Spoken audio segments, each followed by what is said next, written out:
The story opens with a frightened teenage girl running through the forest, clearly trying to escape from something, though what she's running from isn't revealed. This mysterious incident will later become the talk of the entire town. The scene then shifts to a remote mountain village in America called St. Belvedere. The film never specifies the exact time period, but the atmosphere suggests it's set sometime in the late 1980s or early 1990s. The people of St. Belvedere are deeply religious. The story begins with Pastor Carl delivering a sermon and welcoming a family, the family of Julian Grimm. From his words, we learn that the town once had a working mine, but after it closed, Julian and his family moved away to the city. Now, years later, Julian has returned to his hometown. A devoted man of faith, he hopes that by being close to the church, God will bless the safe birth of his pregnant wife's child. Julian's wife was named Anna, and they had a 15-year-old daughter, Emerson. Emerson was a shy and introverted girl. She wasn't happy about moving to St. Belvedere. Small towns are the kind of places where everyone notices everything, and for someone like her, fitting in wasn't easy. At church, she met a few locals, but it was clear she felt uncomfortable. The townspeople seemed strange to her, and unlike her deeply religious parents, Emerson didn't share their faith. Julian often grew frustrated with her quiet, distant behavior. On their way home from church, a police officer stopped their car. A teenage girl from the village had gone missing, so the police were checking every vehicle.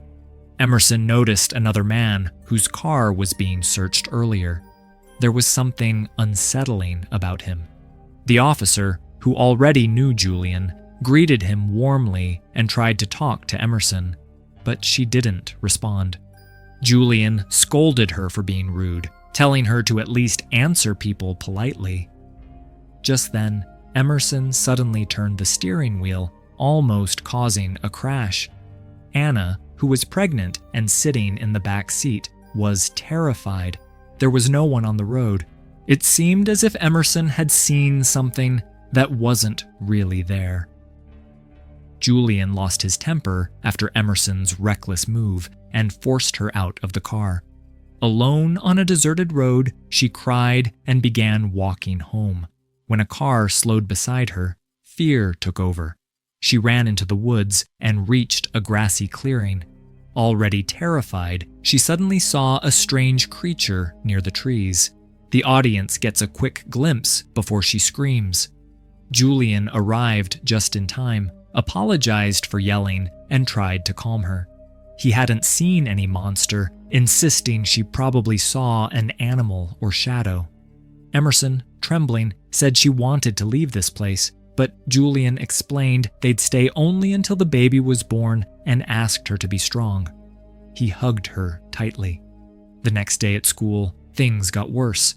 A girl named Billie Jean bullied her, and the other students mocked her name, saying it sounded like a boy's. Later, Emerson met a girl named Delilah Soleil, and the two quickly became friends. Like Emerson, Delilah wasn't very popular. She had a few bad habits, like smoking. But for Emerson, having a friend finally felt good. The story is mostly told from a teenage point of view. After school, Delilah took Emerson into the woods. On the way, they ran into Frank, Delilah's mother's boyfriend. His expression made it clear he wasn't a good person, and his behavior toward Delilah felt disturbing, though she didn't seem to mind. In the woods, Emerson told Delilah about the creature she had seen. Its face wasn't clear, but she had felt an intense fear. Delilah believed her and handed her a knife for protection. Then they wandered near a cave and began talking about dark spirits. Delilah said Pastor Carl often warned that these dark spirits lead people into sin. But Emerson disagreed. She believed that darkness inside people could make them fearless if controlled properly. However, she warned that such power feeds on violence and must never be unleashed for long. Though their conversation seemed symbolic, it reflected a teenage desire to face fear and find strength within. Delilah, who came from a troubled home with an abusive mother, found Emerson's words deeply inspiring. Their bond grew stronger. They seemed to truly understand each other. One evening, Delilah visited Emerson's house. They danced and laughed until her parents came home and asked Delilah to leave because it was already late. Just then, the radio announced shocking news. The missing girl, Rebecca, had been found dead. Authorities claimed an animal had attacked her, leaving the whole town shaken. Hearing this, Delilah quickly left. The next day, a school meeting was held, where officials said a mountain lion was responsible and warned students not to go out alone or at night without a guardian. Still, rumors spread. In front of everyone, Delilah boldly declared it wasn't an animal. It was a monster, and Emerson had seen it. Emerson was furious. She hadn't wanted anyone to know, fearing people would mock her, but Delilah's words forced her to explain. Some students laughed, calling her a liar, seeking attention. Later, Emerson confronted Delilah for revealing their secret, but Delilah argued it was important to warn others. That evening, the two met at a diner. Delilah suggested they should awaken their dark spirit, the one Emerson had once mentioned, to protect themselves. Emerson admitted she'd only read about it in a children's book, though some old traditions treated it as real. Delilah insisted they try it for themselves, saying they'd go into the woods that night to summon it. Emerson hesitated, afraid her father would find out, but Delilah's boldness convinced her. That night, they sneaked out, carrying a few items and heading to the same spot where Emerson had once seen the creature. The girls created their own fake ritual, more like a game than anything serious. But by the end, Delilah used a knife to cut her own palm, and then Emerson's, letting their blood drip onto the ground. Suddenly, they heard a strange noise. Terrified, they ran from the woods. That night, Emerson had a nightmare. She saw something moving inside the cave. Delilah had stayed over at her house, and luckily, Emerson's parents never found out. Early in the morning, Delilah quietly left. Both girls were shaken. If it had all been Emerson's imagination, how could Delilah have heard and felt the same thing? Later, while heading home, two classmates, Abby and Rachel, approached them. Abby claimed she had seen the same monster in the forest. At Emerson's suggestion, they invited the two girls to join their group and shared everything: the ritual, the dark spirit, and their strange experiences. In the forest, they even found a dead animal, which convinced them that the monster was real. Over time, the four of them became close friends, spending hours together and feeling connected by their secret. Emerson and Delilah had Abby and Rachel perform the same ritual, saying it would help them awaken their dark spirit.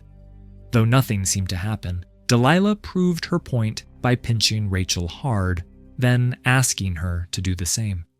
When Abby joined in, Delilah just laughed, claiming she couldn't feel pain anymore because her dark spirit had made her stronger. This convinced Abby and Rachel that the ritual truly worked. Now, instead of fearing the monster, they believed they were ready to face it.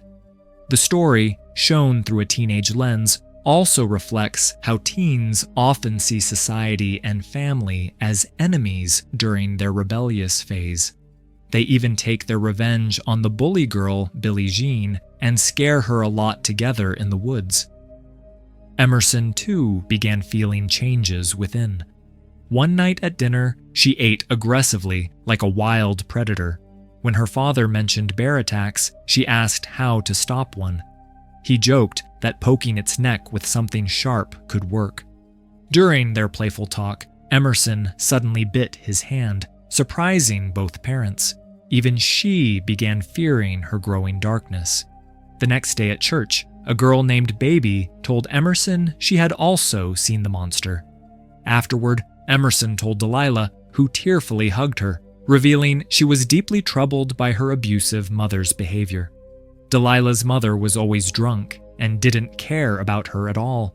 To Delilah, her mother was the real monster, someone she longed to escape from. Soon after, Baby joined their group, and the girls began doing strange things to awaken their dark spirits, screaming, painting their faces red, and running wildly through the woods. They believed their anger and fear fed the monster, and by releasing those emotions, they could destroy it. Lost in their thrill, they even vandalized the church, mocking religion for never helping them. Outside, they lit fireworks, and Delilah asked if Emerson still felt afraid. Emerson said no. She wasn't scared of anything anymore. To prove it, they slapped each other and shouted into the woods, daring the monster to appear. Distant noises echoed back, but no one was there. That night, Emerson went to Delilah's house. While drinking together, Delilah's mother revealed that Rebecca, the murdered girl, had been Delilah's best friend. She was glad Delilah had Emerson now, since she'd been lonely after Rebecca's death. Emerson was shocked and noticed Delilah avoiding eye contact. She also saw something unsettling between Delilah and her mother's boyfriend, Frank, clear signs of flirting or something worse. It was disturbing, especially since Delilah was still underage. That night, Emerson stayed over but felt betrayed that Delilah had hidden the truth about Rebecca. That night, Emerson suddenly woke up after hearing strange noises outside.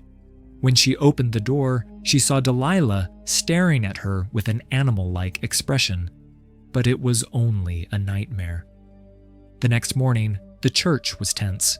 Everyone was upset about the vandalism, and Pastor Carl, both angry and heartbroken, demanded to know who was responsible. He declared that whoever did it had turned away from God and befriended the devil. Hearing this, Emerson felt ashamed. Just then, a man burst into the church shouting that his son, Joshua, had killed a mountain lion, the same animal the townsfolk believed responsible for the recent attacks. Relieved, the villagers celebrated that night, believing their troubles were finally over. Later, Delilah approached Emerson, but Emerson avoided her. She confessed that she didn't feel right about any of this and thought they should stop, since the monster was dead anyway. But Delilah insisted that wasn't their monster. It was still out there, roaming free, and they had to stop it. Frustrated, Emerson snapped, accusing Delilah of hiding the truth about Rebecca. Delilah finally admitted that Rebecca had also seen the creature and told her about it, but she hadn't been able to help her. Delilah, emotional and desperate, swore that this time things would be different.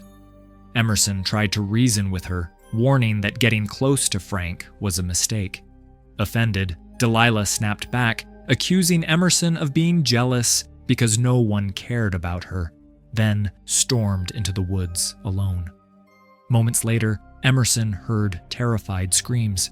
Rushing into the forest, she found Rachel and Abby fleeing, while Delilah stood frozen in shock.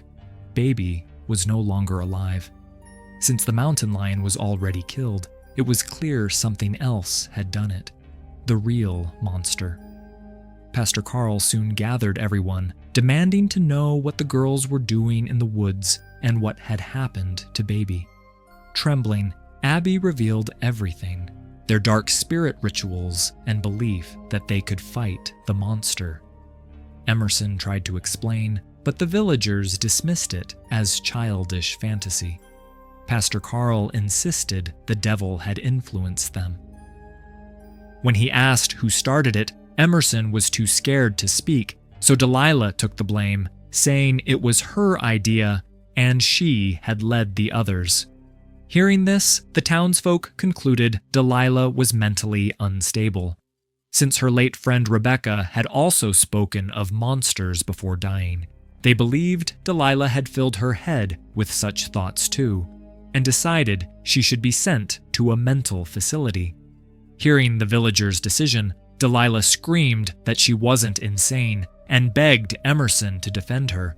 But Emerson, terrified, stayed silent. Racked with guilt for betraying her friend and hurting her parents, Emerson decided to make things right. She left a message for Delilah, asking her to meet by the cave where they'd first talked about their dark spirit, to burn it away for good and escape together. Though Delilah never replied, Emerson still went, hoping she'd come. While waiting, she heard rustling in the bushes. It wasn't her imagination this time. A man in camouflage appeared and attacked her. Emerson tried to run, but he caught her and began strangling her. He was strong but clearly sick. The same man who had finished off Rebecca and the baby, a predator hiding in the woods and preying on the weak. Before he could finish her, Delilah struck him from behind. Enraged, he turned on her, but Emerson, gathering her courage, stabbed him in the neck, just as her father had once described. The man collapsed and lost his life suddenly, like a beast. In the end, Emerson and Delilah walked home together, shaken but alive.